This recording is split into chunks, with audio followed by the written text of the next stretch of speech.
doctorates to people we love, revere, and admire, who themselves have embodied the things we care about.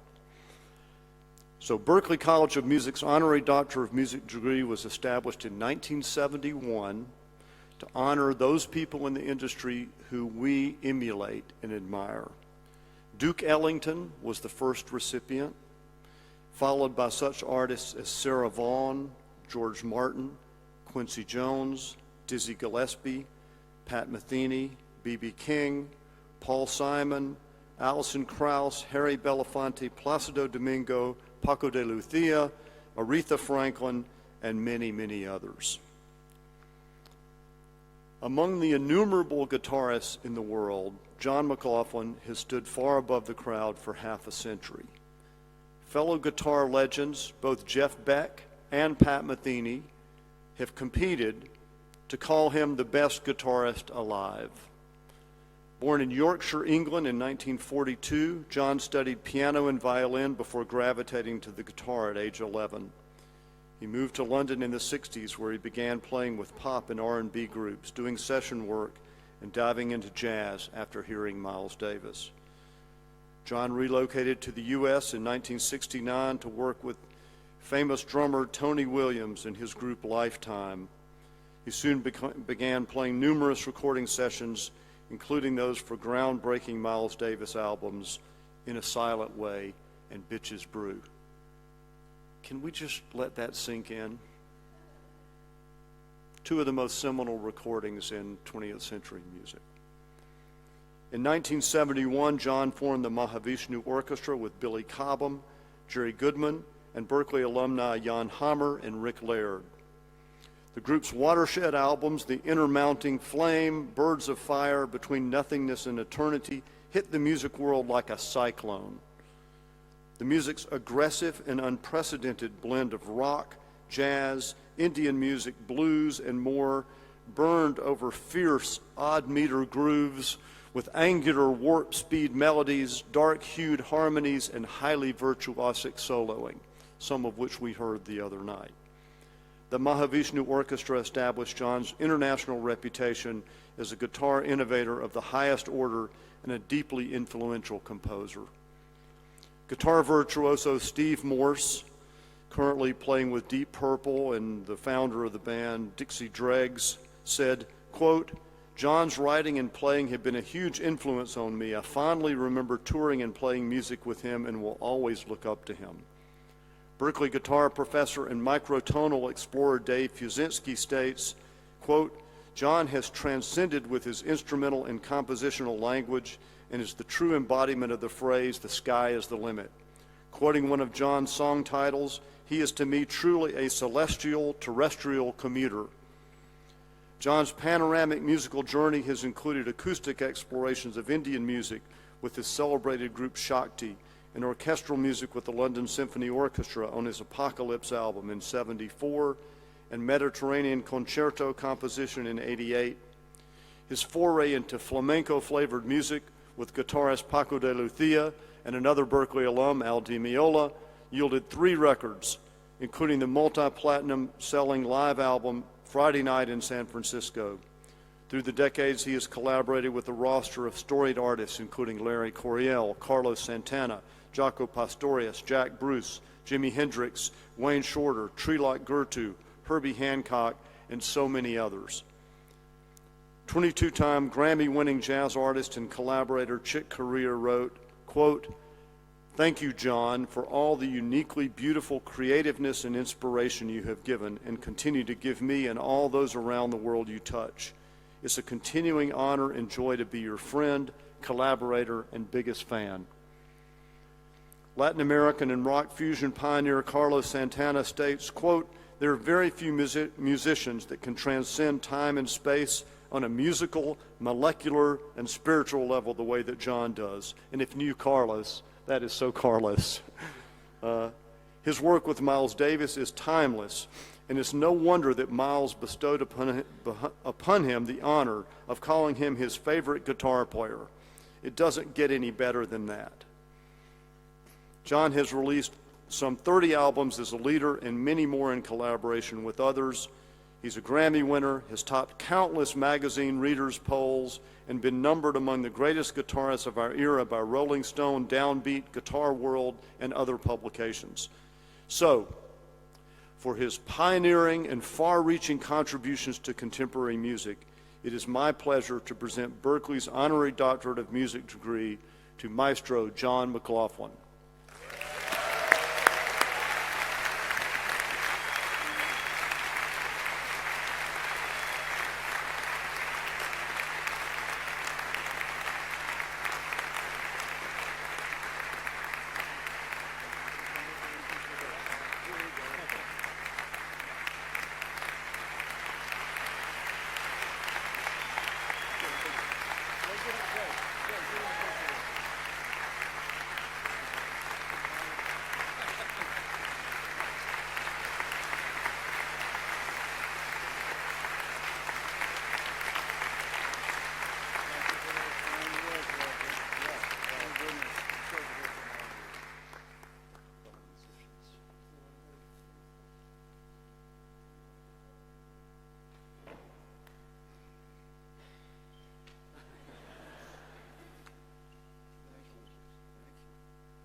My goodness, I'm even more nervous here than before a show. Thank you, President Brown, the faculty, students, you all. I'm deeply touched by this honor you've conferred upon me. So, I've written a few words, but I just want to say how marvelous it was the other night, Saturday night, to get to play with some of you. I applaud you.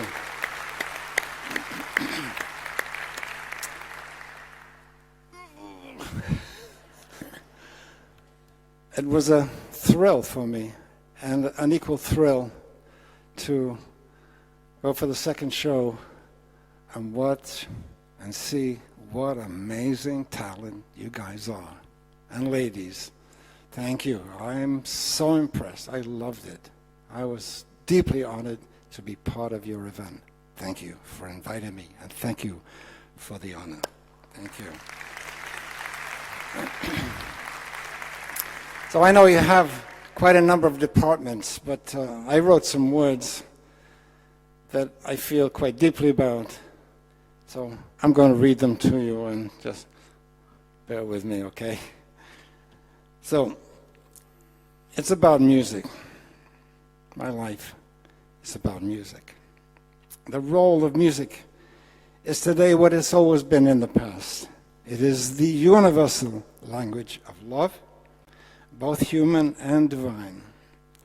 In one sense, music is our highest form of collective unity, since in any given concert there will be Christians, Hindus, Muslims, Buddhists, and atheists, all under one roof, enjoying music. Music reminds us that we are all one, come from one, and can be never apart except in our own mind. It reminds us obscurely of our true home. I am a musician, and while I've studied the fundamentals and theories of other cultures' music, my musical discipline is jazz. All musicians need a discipline, either classical or jazz, in order to master to some degree their instrument. That said, I can say that my studies into other musical cultures have certainly helped in my personal discipline and in my appreciation of musicians and music from other cultures. I can heartily recommend it. Let me say something about jazz. From its early beginnings, jazz was and is today an integration of music cultures. Integration is at the heart of jazz music and has been proven time and time again. Already in the 1950s, jazz was embracing the musical cultures of Central America and Cuba in particular. By By the late 50s, Miles Davis had not only integrated the sound and soul of the Hispanic flamenco traditions into jazz, but with a collaboration of pianist Bill Evans brought into jazz the harmony of the earliest 20th century composers such as Ravel, Bartók, Satie, and Fauré. The 1960s brought us the fusion of Brazilian and Latin American music with jazz in the recordings of Stan Getz, Jorge Gilberto, Carlos Jobim, and by the 1970s, Asian and Middle Eastern music began to make its impact felt in contemporary jazz. I and musicians of my generation grew up with R&B, the Beatles, rock and roll. Jazz rock fusion was a natural expression for us. I would say that jazz could truly be given the crown of global music, although music is of its essence global. And there are those who would say that pop rock music is the global music, and they are right to a degree. But with a brief analysis of pop rock, we find that it is highly structured, with little or no room for personal or collective freedom apart from the singer. Don't get me wrong, I really love good rock and roll. Good rap, good soul, good R&B, good music, that's all. But in addition to its multicultural nature, jazz has been from the outset a way of artistic freedom, of personal and collective liberation that demands everything from the musician, but gives the opportunity for spontaneous expression that is our true nature. I can say quite frankly that I have learned much from the spontaneity in jazz and its analog in life. I would further like to say, to be a musician is one of the greatest of privileges. That said, music requires dedication and perseverance, and the process of learning all the aspects of jazz and improvisation is at least very demanding, because we discover very quickly how little we know, and at the same time we see that the world of music is truly immense. However, when all is said and done, whatever we give to music with love and dedication is repaid 1,000 times over back to us in ways that defy categories. In ending, there's one more subject I'd like to mention. As you all know, improvisation is the key element in jazz music. But what is improvisation? In life, we are improvising constantly. In our normal interactions with the people, we act spontaneously. In jazz, what are we trying to say? We have the three aspects: rhythm, harmony, melody. But when we go to the stage to play and improvise, we need to forget and be spontaneously. This is quite a difficult state of mind to achieve, since a certain degree of mastery in these three aspects is necessary, and of course, vanity plays its role here. But understand me, I'm not against vanity, because it can bring us to pride in what we do, the pursuit of excellence, and this is one of the finer aspects of human nature. My question is, what will you say in your improvisations? It is my personal conviction that we have no other story to tell other than our life story. And this life story reveals everything about ourselves, our relationship to music, to ourselves, to our fellow musicians, and ultimately to the universe at large. Since spontaneity has its roots in our being, it stands to reason that a richer interior life will lead to a richer musical expression. Of course, you will quite naturally reveal your relative mastery in these three aspects of music, but these are only stepping stones to true spontaneity. which will be an expression of who you are emotionally, intellectually, and even spiritually. True spontaneity in music is the work of the spirit. And this cannot be called up at will, because this is inspiration and out of our control. But with dedication and perseverance, inspiration will come eventually. And as musicians, we need to be ready when it calls. This is where dedication, discipline come into play. With inspiration, we become who and what we truly are as human beings. And we are all, to some degree or other, magical.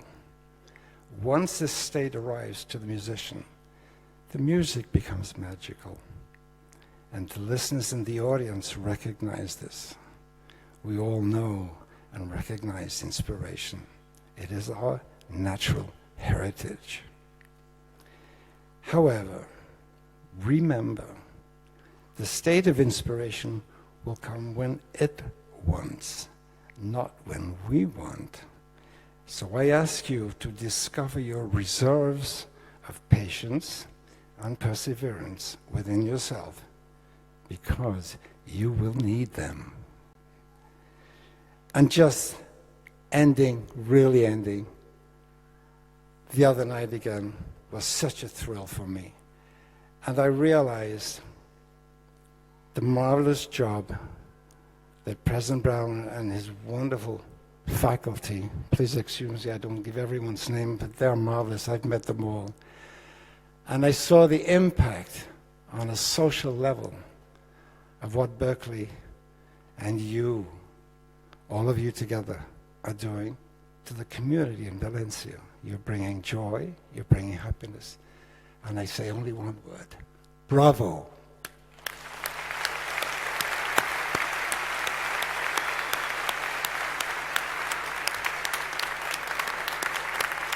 Thank you.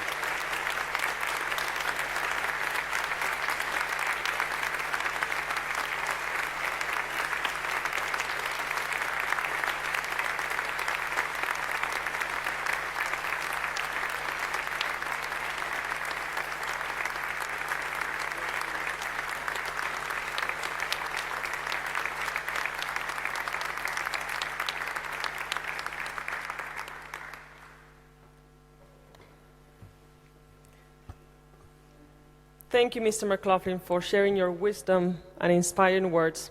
It's a true honor to have you here with us today. And we will never forget, especially the students, the incredible performance from last Saturday. At this time, we will now honor students that have been selected from each program to receive 2 awards given each year at commencement.